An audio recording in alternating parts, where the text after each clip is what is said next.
The next Squad Busters update is right around the corner, featuring some major gameplay updates with the removal of megas, keys, and rerolls, a lot of balance changes. Spoiler alert, they're removing Baby Battle. Very nice. Before we jump into some games, I wanted to talk about my second YouTube channel covering Raid Shadow Legends, and I wanted to thank them for being today's sponsor. Now, people have been waiting for almost 3 years for the Ninja Legendary Champion to be back, and today, he returns to Raid Shadow Legends. He's one of the all-time strongest legendaries ever released in Raid Shadow Legends. He's actually a super limited edition champion, and Raid brought him back for a limited time only.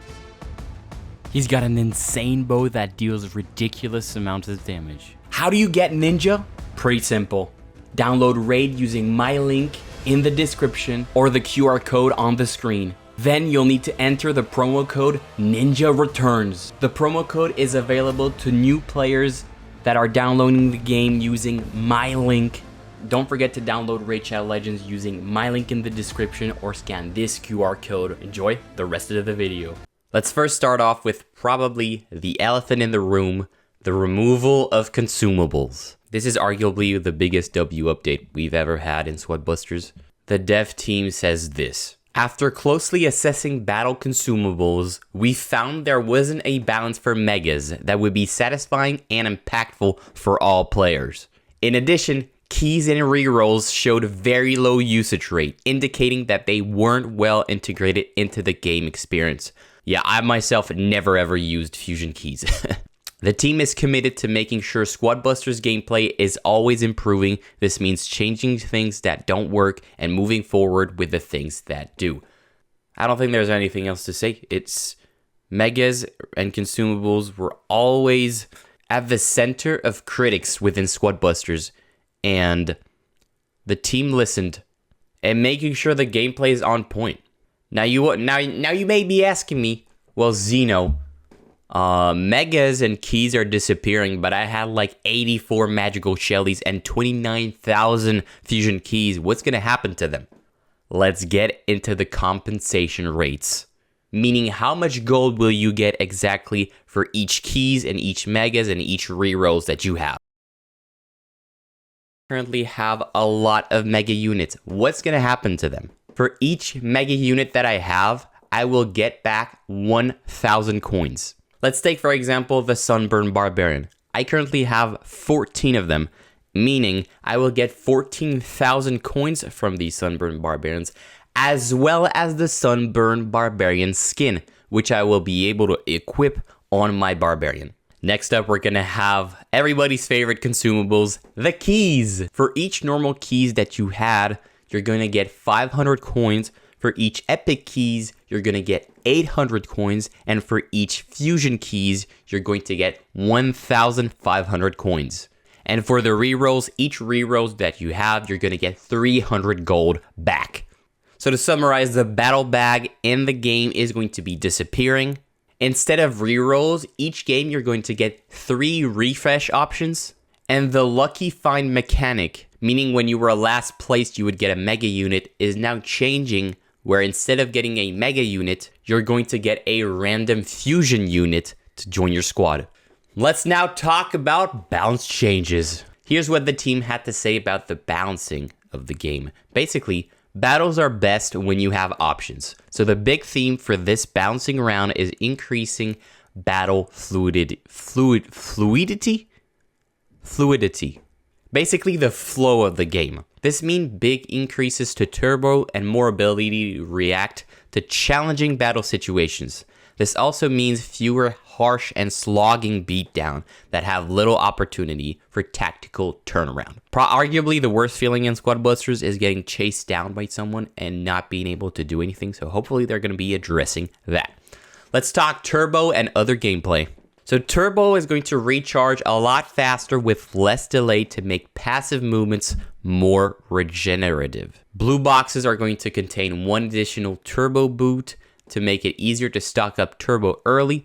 Squads instantly recharge from turbo when losing a character that came from a chest to allow more tactical options as squad fights escalate. meaning when you're going to be chased down, the guy might be deleting your squad, but every time he deletes one member of your squad, you're going to get 1 turbo boost to try and dip out. Regular gem mines drop substantially more gems to increase their relevance and reward. Rage and Super Rage spells have shorter duration and less effect to bring them more in line with the bounce of other spells. Free spells and other minor damage sources no longer cause monsters to drop loot on hit to help keep battles running smoothly.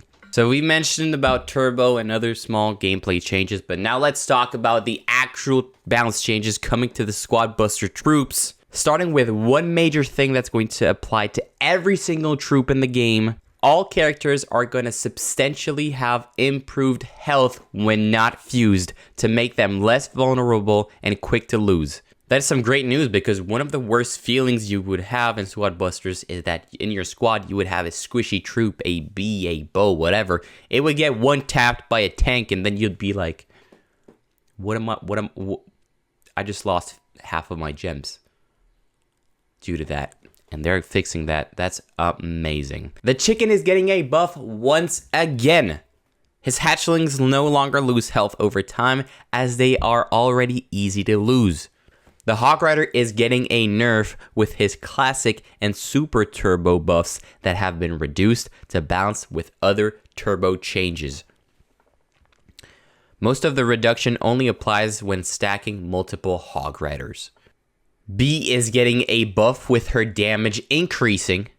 We don't have official numbers, but that is always great to see. Nita's going to get a few buffs, starting with the fact that now she's going to stand in the back of the squad to better protect herself as a ranged unit. Her bear is also going to respawn a lot faster, and her Ultra Nita's bear is going to respawn even faster. So that is always good to see some love to Nita. Let's talk about Mavis Carrots, which are going to give a lot less loot when destroyed by bomb spells to be consistent with Greg Trees also giving less loot when bombed. And finally, the Ice Wizzy Boy is going to be rebalanced, where now his Ice Fan does a lot less damage to the first target it hits, but more damage to the targets behind to emphasize the penetration. Fusion Normal Attack has had its damage scaling fixed and does more damage. Let's talk about some changes coming to the battle modifiers.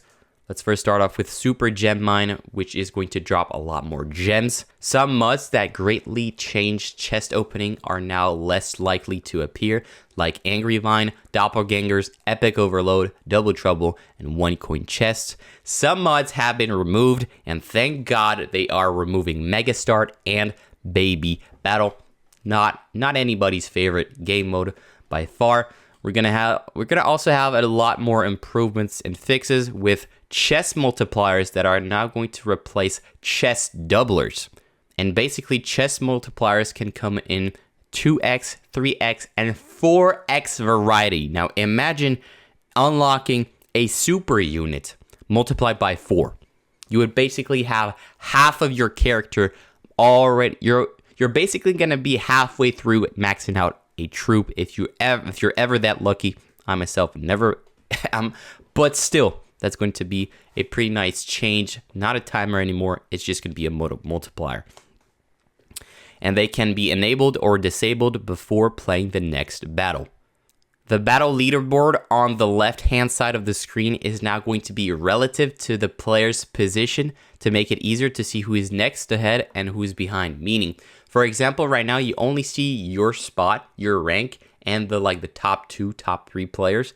Now that's going to change. Imagine you're in 5th place. I'm pretty sure you're going to see who's in 4th, 3rd, and who's right behind you, like 5th and 6th, meaning that it's going to be easier to judge whether you're in a good spot to make that top 5 or not.